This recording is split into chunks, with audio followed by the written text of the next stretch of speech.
Hey everyone, before we jump into the show, I want to tell you about our merch store on Threadless. Shop a wide variety of logos with multiple colors and sizes available for each design. Your support is greatly appreciated and helps us continue to make killer content like this episode. Please visit supercoolradio.threadless.com or the link in the description to shop now.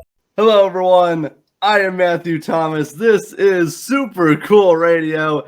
Thank you so much for tuning in. Check this out. I got a really great guest with me for this episode. He is an awesome musician and music producer who is credited with 114 gold and platinum albums and singles and 75 Billboard number ones. He is part of obSCENE Steelers with Michael Maas. Please welcome Ken Lewis. How is everybody doing? Thank you, Matthew, and it's good to be on the show. Very nice to have you. It's been a totally crazy run. The 114th gold record just came this week, a few days ago. Taylor Swift. I have a really weird resume, so I just officially am a recording engineer on 3 of the songs on Taylor's new album. All 3 of the songs just charted top 10 on Billboard, and the album debuted platinum, which is my 114th gold record in my career, which is fucking bananas. The goal when I set out for all of this was one. That was the goal. Everything else has just been, survival and trying to grow in this industry and kind of get to the levels that, the people that I want to be making records with. And the awards are just kind of like signposts along the road. Let you know, like, you're still doing something okay. They're coming. They're definitely like milestones along your journey. And before we really start talking about, because as you said, and as I have said, you have a very lengthy music career. So how did you get started as a music producer? Well, so I do a lot of different things for a lot of different people. Music production is one of the many, one of my favorites for sure. And but I got started, I went to Berklee College of Music when I was a young man and graduated, and this is going to date me, 1991, and went to New York a year later and, started in the studios in Ohio and got to the studios in New York and just grinded my way up the hard way. And I'm still doing that. Like, everybody asks you, like, what was your big break? Man, I'm waiting. I don't know what a big break feels like. To me, a big break feels like, oh, I got on a record that's going to get me a couple more records worth of work. So, that's like, it's more of a every one foot in front of the other kind of a business. But, I love the process of record making, and I love all aspects of it. So for me, this is just to get to wake up every day and make music is fucking ridiculous. I mean, I highly recommend it if you are willing to basically give up the rest of your life just to do this. Because it is definitely a grind. I think, almost anything like the entertainment music industry, it is definitely a grind. Yeah, to stay where you want to stay is definitely a grind, and it's really easy to to kind of rest on, like, oh shit, I just worked on 3 Taylor Swift songs, I'm on, and then get comfortable, and then nobody gives a shit about that 3 months later, and what you do now is going to dictate what you're working on in 3 months, and so I think most of the most successful people in the music industry treat it just like a job, and it just happens to be a job we love doing, and count our lucky stars every fucking day that I get to do this. And now I'm doing, so I'm an artist now for the first time in my entire career. Never really saw that coming. And that's obSCENE Steelers. And obSCENE Steelers is me and Michael Maas. And I have affectionately nicknamed Michael Maas, the movie trailer boss. And Michael composes like film trailers and TV trailers for like big shit. So he's done trailers for like the Batman, Fast and Furious, Mulan, Star Wars. The guy's fucking done everything. And so he's kind of like a counterpart in that world to what I do in the music world, which is totally, totally different. But I've always had kind of a love of orchestral instruments and music and things like that in my own career. And he and I connected on a song last year, just as counterparts, not as, bandmates. And we just loved working together. And man, when you find those people that you're like, oh, we should be doing more together, something just clicked. And he just asked me, he's like, dude, send me some songs to work on. Let me just, send me anything. I just want to see what happens. So I did. And the shit he started sending back to me was just like, it's like, oh, what the fuck is happening right now? This isn't like, we shouldn't give this away to another artist, because in my world, I'm like, okay, I develop artists and I'm not the artist. But this stuff was like, well, we can really create this and control this, and we can bring other artists into our world, which is what we're doing a lot. And so we're like the music guys and the direction guys, and then we tap into other top level talent. That's what we're doing right now. Our next single comes out November 9th, and it's called Losing Game. So fucking good. And so clearly I'm passionate about what we're doing. So anybody who hasn't heard obSCENE Stealers yet, we're streaming on all platforms. We've got 2 singles out so far. The first one is called Danger, which is like kind of cinematic hip hop. And the second is called Side Effects, which is like real dark cinematic, epic pop. And, everything that we do is going to have kind of a cinematic theatrical component to it, because that's where you get all that musical drama from. But we're also pulling heavily from like the pop and urban worlds, for the songwriting. So it's really kind of a complete clash of styles, which I've pretty much built my career on clashing styles together. So being able to do it for myself as an artist is a lot of fun. So. Oh, for sure. You covered a lot of ground on that. But yeah, I was checking out Side Effects by obSCENE Stealers. I like it, because it's different from like the music I normally do listen to. But it's got like it's got like, I'm not even exactly sure what to call it, but it's kind of like suspenseful, like throughout the whole song as well. There's definitely some intensity in there as well. So I very much enjoy it.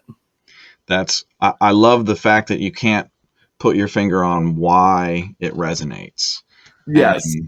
And, to us, it's interesting being an artist. It's very similar to being a producer in that, I try and love everything that I'm producing and really connect with it. But also there's a component that always tells me that my main goal is to make sure that the artist loves what I'm creating, regardless of whether I do. And now I'm the artist. And as an artist, my recommendation to any young artist out there, if you want to connect with anybody, you need to make stuff that solely connects with you super strongly, that you absolutely love, and that you want to go out and make sure people hear. Don't make music that you think people are going to like. Make music that you love, come what may.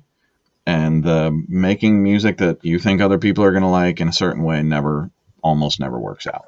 It's just, it's a way to learn what doesn't work for you, but it's not a way to really tap into your best artistry. That is a very, very good point.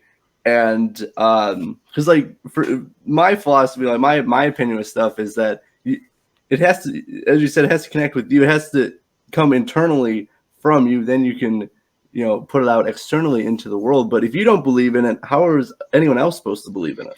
And and how are you gonna make anybody else believe in it? That, people spot that. I think the artists that resonate the hardest nowadays are the artists who are willing to show you all of the rough patches and every, okay, this is me, good, bad, ugly, everything, take it or leave it. There's going to be a subset of people who connect with this. And like NF in the hip hop world is, I think, the best at it. And his fan base knows who he is 100%. and the people that ride with him always will. And, you know, to us, we're just trying to make really great songs that super connect with us. And we figure if we do that enough times and be really consistent with it, with the talent that we have with the two of us and surrounding us, man, we eventually, hopefully, something's got to give. So. No, exactly. And again, like what I just said at the beginning of it, it's always a grind, no matter music, music making, music producing, anything really in the music industry. It is always a grind. It is. And even, people might look at me and go like, well, you have all these accolades and now you're starting your own group. What an advantage you have. Man, nobody knows me from shit. Like, I am not, nobody outside the tiny, tiny bubble of the music industry has ever heard my name or cares. And I am acutely aware of that. And as an artist, nobody has heard of obSCENE Stealers. So it's me and Michael's job and the team that we've built around us to get the word out to the people that we want to get it out to, which, in addition to hopefully building a strong fan base, we're really working streaming and playlisting really hard. But also, this music is, really tailor-made for film and TV and gaming and immersive reality and that kind of thing. And we're really hoping to tap obSCENE Stealers into that market, because that's where both of us live in a lot of our other careers. Michael is always doing cinematic and TV work, and I'm a lot of what I produce and work on ends up being licensed for film and TV and video games. And so that was another draw for the two of us. We were just like, man, let's not make music for everybody else. Let's fucking go. Let's make music for us. And, let's start stealing all the fucking scenes that we can steal with all of our music. Let's go. So that's, we'll see in a few years how it works out. But I think both of us are pretty committed to long-term finding out and continuously putting out great music. And we'll see.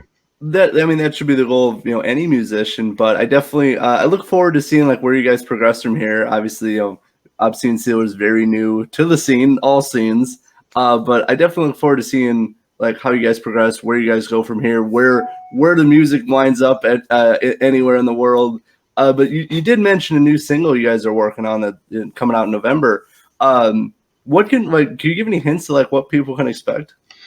So the new single dropping November 9th on all streaming platforms and YouTube is called Losing Game. And it definitely has, I wouldn't say it, lyrically it's got a gaming component. It's a real life story, but it's another song that we hope is going to license really well. I think the fans will love it. It's dark pop again. It's really fucking drama. If you like Side Effects, you'll probably love Losing Game. It's another great female singer. Danielle Stars is singing leads on it. And she's singing leads on another song that we have coming up. Oof.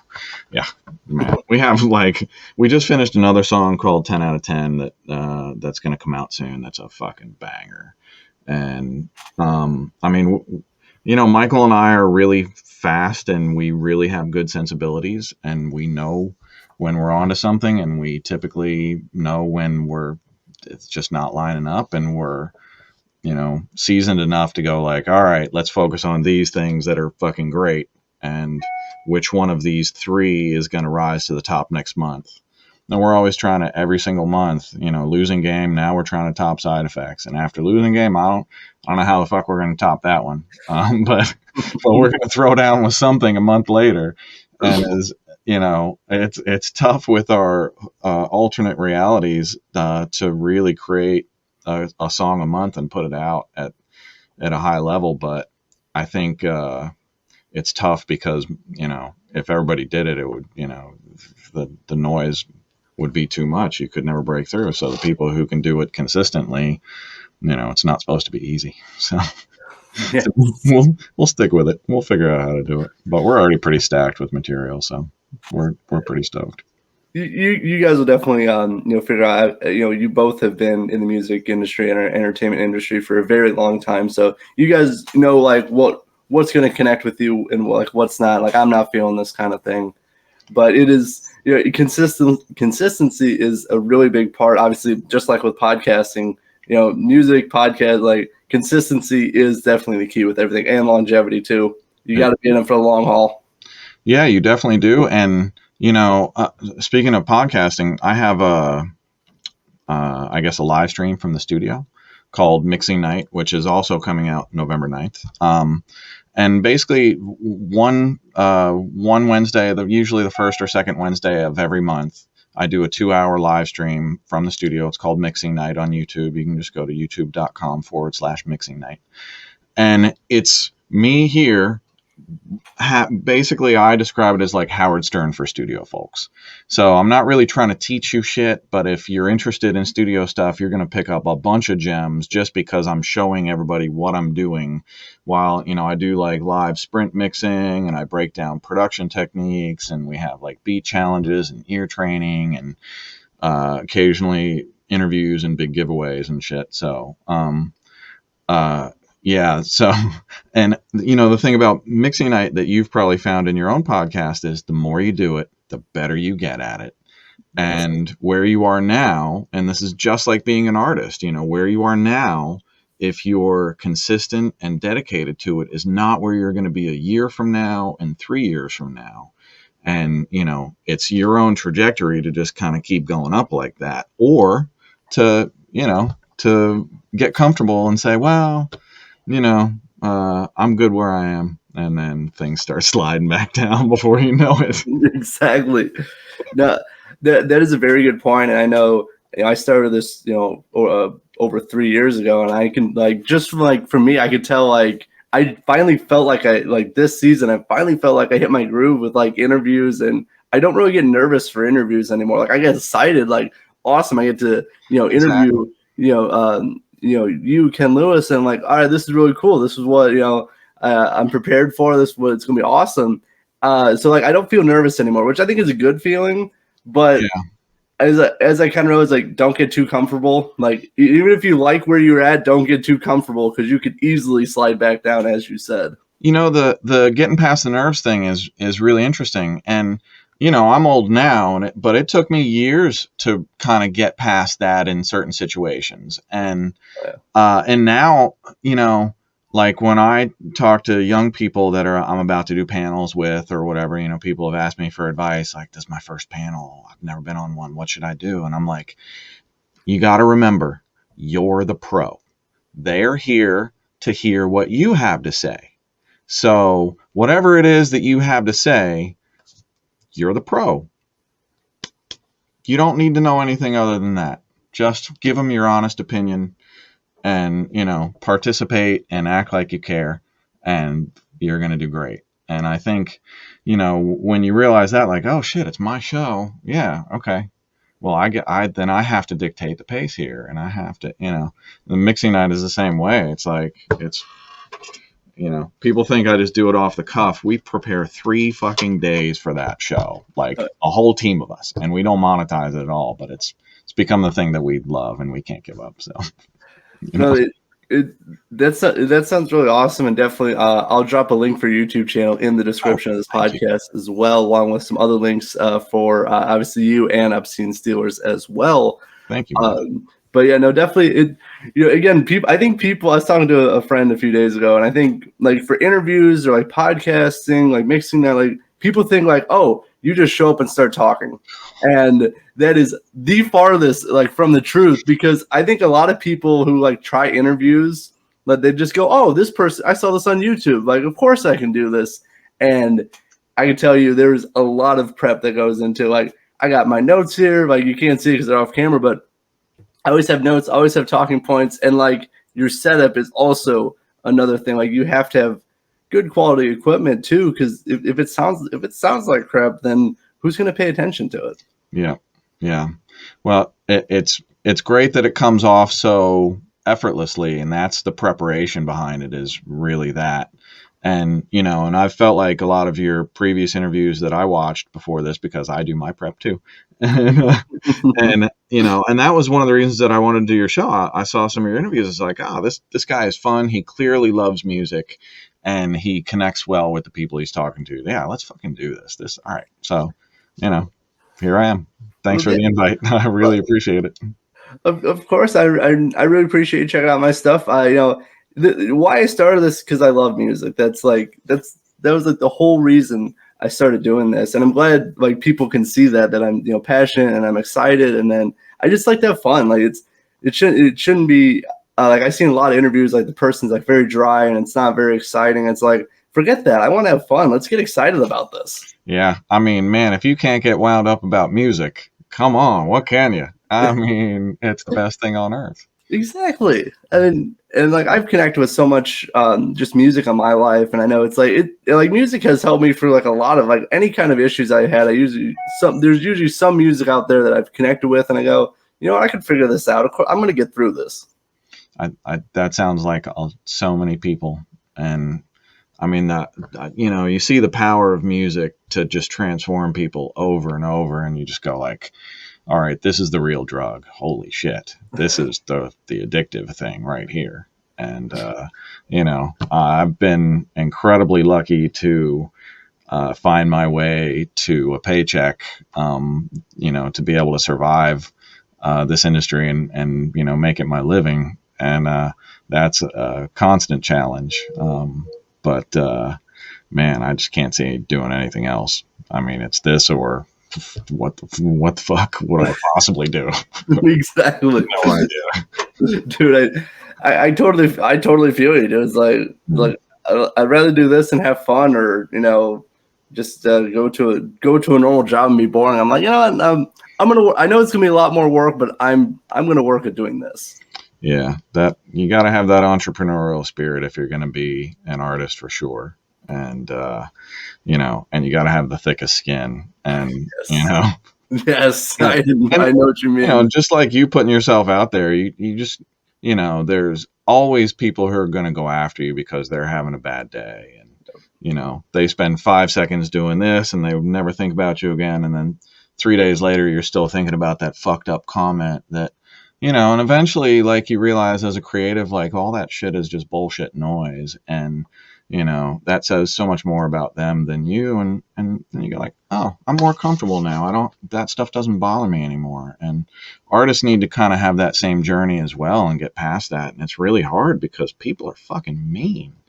But, you got to shake off the bad and realize that, your music has the power to really change people. And that's incredible. So.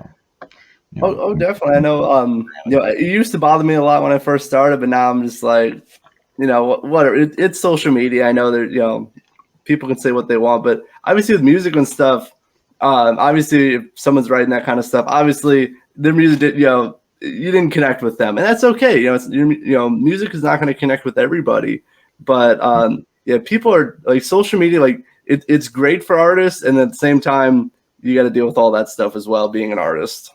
Yeah, one thing I remember growing up, I was kind of more camped, like, oh, I liked rock and roll, so I couldn't really like pop, and I thought that was stupid. And I feel like a lot of people are like that nowadays. There's just cultural pressures in whatever circles you're in or whatever. You have your own tastes and whatever. But nowadays, I just worked on 3 songs on Taylor Swift. Holy shit. I'm not like a binge listening Taylor, but super happy to be on that. I've also worked with like heavy rock artists and fucking street urban artists and, the top pop artists, and it's all music to me. And, any day that I get to make any kind of music at all, let alone my own, is a fantastic day. And, just seeing how connective it is the most amazing thing to me. So. No, it definitely is. And I did have a cool question I did want to talk about, since obviously you've worked with so many, you've mixed and produced for many artists, including BTS, Drake, as you said, Taylor Swift. Is there any artist that you want to like produce for that you've not yet? Man, so many. so many. I don't know. It's tough to think that way because I'm always so fortunate to get to find my way onto great projects. And I thank my lucky stars all the time. So, who would I want to work with? God, man. I always fumble this question. But like, I'm really inspired by like the Kid Leroy. I think he's going to be an artist for a long, long time. There's a bunch of, here's the shitty part about TikTok. I follow a bunch of heavy artists on TikTok that I love, but I can't remember any of their names because they don't post their names and it's always just their reels. So I have like, my feed always sends me like these great bands, and it's not like the old days where I would have bought their record, put their record on, and listened to their record. And now I get them in 30-second clips. And, music is different the way that people absorb it nowadays. And I find when I talk to young people and ask them where they find their music and how they discover new artists is like alien landscape to me, but I need to understand how that navigates because it's my industry. So a lot of people just want to ignore it, but you can't ignore what is your industry. And that's where artists get signed now. Yeah. No, you are very right. Like, it has definitely changed a lot. And, even just in the last few years, but overall in the huge landscape, it has changed a lot. And people are finding music, obviously on TikTok and other different areas. That's not just the norm of, as you said, buying records. Like, I still buy CDs because I love them, but I got a huge collection of that. But yeah, no, social media has definitely changed how people find music. And as you said, like, listening to, like, you get 30-second clips of this band and this band and this band on TikTok and stuff. So it has definitely changed a lot. And I'm going to guess it's probably going to change even more in the upcoming years as well. Yeah. You just gotta, as creators, you just gotta pay attention to what's going on. You don't have to make it affect what you're doing. You should just be informed that it is happening and not pretend that it's not happening. And that what you're doing, like TikTok is a perfect example. obSCENE Steelers is not on TikTok yet. I have no desire whatsoever to move on to that platform. And I utterly realize that will hurt our band, its ascension. But the flip side of that is my real target is film and TV and gaming. So if we never, click the radar on TikTok, then I'm totally cool with that. We have other lanes that we're working. Most artists can't really say that. If your goal is, I want a major label to discover me and I want to be on a label and I want to be known, well, probably got to be on TikTok. So, it's just the nature of the beast. I mean, it is what it is.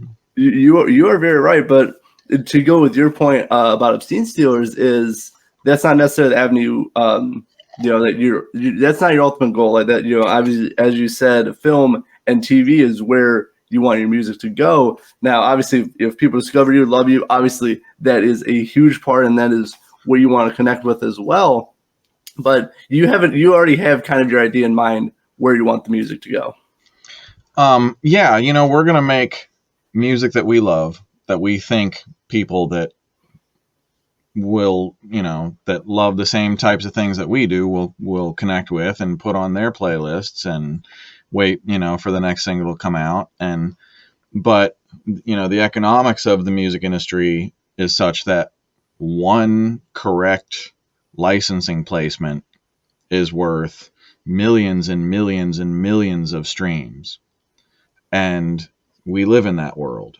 So I really want the millions and millions of streams, but we're definitely going to find the licensing connects. And, so as an artist, you have to know who you are and how you expect to navigate and, and be realistic about what you're attempting to do. And I think we are in this case. We're not the standard artists. So, you guys are definitely, you bring different things with obSCENE Steelers, and obviously that's why you have different goals compared to normal artists. Is because it's obSCENE Steelers. It's very different. Again, I don't have the kind of exact terminology, but the music is different, and where you want to end up is also very different. Yeah, I describe our music as epic as fuck. I I think like that. that pretty much encapsulates it, because everything that we do has this cinematic epic quality to it. But it also has this kind of driving, either urban or pop or EDM or something element to it as well. And you don't really hear that mashed up very much unless you're in a theater and one of your favorite songs has been redone that way. But we're just doing them that way from the gate. So that's us. So, Exactly. we're hoping we connect. Well, I think we will. So, like for you, so obviously you've produced a huge, as I've said, huge number of different songs. So, do you approach like producing music differently than like writing for obscene Steelers? Well, a lot of the bigger credits that I have aren't production. They might be mixing or arranging or musician or vocalist or something like that. Some of them are definitely production. Um, the Taylor stuff, I was a recording engineer on a few songs. But I try to produce for the artist, and I try to envision what their sound is and what their sound should be and what the best version of that is, and then go for that. And if you listen to any of my productions, and this kind of goes, I have the same philosophy for mixing. I mix for the artist. And if you listen to a mix of this artist and that artist, it's not going to be the same style or the same approach, same as production, same as songwriting. And, my website for the longest was iproducemusic.com. And it was intentionally that because I don't see myself as a rock producer or a hip hop producer or pop. I produce music. Let me hear the song. Let me, what song are we working on? How do we want it to feel? All right. How are we going to get there? And then if you draw from, I've been making major label records for 30 years with everybody. So I can just draw from all of that experience and go like, okay. And if I don't know how to do something, I'll reach out to the person that does and go like, come into my world and let's create together. So it's nice to have those superpowers. It definitely is, and also you said a very interesting point that like if you don't know how to do something, you're gonna find someone who does. I know there's people like I don't know how to do this, but I'll figure it out and that kind of stuff. And they usually sometimes it works, sometimes it doesn't. But knowing who to ask when you don't know something, I think is very important. I think really the guy that I wouldn't say taught me that, but showed me the power of that. Was the old Kanye. I wish we could have him back right now. I think you and many people would agree with it. Yeah, I don't know what the fuck is happening with him right now. Yeah, But yeah. but the old Kanye, he's a brilliant producer on his own merits by himself with no help. And he's a brilliant songwriter and lyricist on his own. And what he did when he started making his albums, The College Dropout and, Graduation and My Beautiful Dark Twisted Fantasy, he surrounded himself with the top creative people that he wanted to tap into to help him realize his full vision of whatever his musical vision was. He could have produced all of his albums completely on his own and everybody would have raved about them and they would have been great. They wouldn't have been what they are. And I think he recognized really early that, if you want to make timeless music, that sometimes surrounding yourself with a small village of incredible, talented people really helps you out and helps you focus your vision to create something bigger than you could have created on your own. And, as a producer and a writer and a mixer and everything, I always try to carry those lessons and that vision forward of like, okay, this is what it is. What can it be? And, that's gotten me pretty far. So. And I think that is an extremely good mindset to have, especially for producing music and mixing music or writing music. That you don't have to do everything on like by yourself too. Like, if you assemble a really great team, then you can it's almost unlimited what the team can do.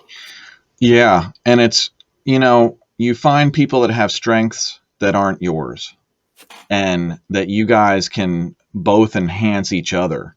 Like me and Michael, I mean, shit. I can fake what he does, but he fucking does that shit the best. And so, when we clash worlds, it's really something. And, if I'm producing another record just for, somebody, in pop or something, and I need strings or something like that, man, Michael's the first one I'm calling. Like, even though I could do it myself, I'm like, I know the guy. I know the guy who's the guy. Okay. And, yeah, it's, when you're a young creator, ego, there takes a certain amount of hubris to believe that you could be an artist that anybody gives a shit about. So the ego has to be there on some level, but how you control it and allow it to guide you is super important. And most people's ego undo themselves. I'm sure mine has undone me so many times, and somehow I've survived it. And, and now I'm a little more tempered and easygoing about things, and I look at the big picture instead of it's a tough thing to get past, but I'm long past that shit. No, I gotcha. I know, and I've told this to other people too. Like you need like, if you're gonna be in the music industry, you need some ego. Like that's just part of it. But you can't have such a huge ego that then you're limiting yourself. You're stopping yourself from progressing. You have to. There's a fine line between having a little bit to progress yourself, but having too much and then like no one wants to work with you. So definitely. The thing is, you've got to completely believe in yourself, which some people interpret as ego, but you can't throw that out as attitude, because that doesn't really work for people, especially when you're on your way up and you haven't really accomplished anything. And then, you throw attitude at somebody like me, and I'm just like, all right, buddy, been making records 30 years, and you're pretending that you're like, that's a defense mechanism for most people. And I realize and understand that, but, to be able to identify that is, that's a good thing to get past. Oh, definitely. So, well, Ken, I had a fantastic time chatting. We talked about a lot of different things, obviously including obscene Steelers, music, life in general. But 2023 coming up extremely fast. We got less than 2 months of this year left. So, like, what is 2023 looking like for you and obscene Steelers? I'm shocked at how good 2022 is. So, I mean, we laid a lot of groundwork for this year to be what it's laying out to be, but I mean, it's been an incredible year. So I don't know how I top that. Obscene Steelers, we're hoping one single a month, every single month until the end of time. So expect at least 12 more songs in 2023, and one or two more this year before the end of the year wraps up. With my own career, I'm getting really into Atmos spatial audio mixing. I fucking love immersive audio mixing. So if you need immersive audio mixes, holler at your boy. So yeah, my career kind of tends to go scattershot in a few different directions. And, I'm usually fine with just working on whatever comes in, or I'm lucky. I'm really lucky that I get to get calls for a bunch of amazing records. So I intend for that to continue in 2023. So. I like it. Very good. Well, I definitely look forward to seeing what you and obscene Steelers do next year. So if anyone's interested in connecting with you and obscene Steelers, where can they find you and obscene Steelers online? So me is just kenlewis.com. And my email is right on the site, ken@kenlewis.com. And Obscene Steelers is just obscenesteelers.com, exactly like it sounds.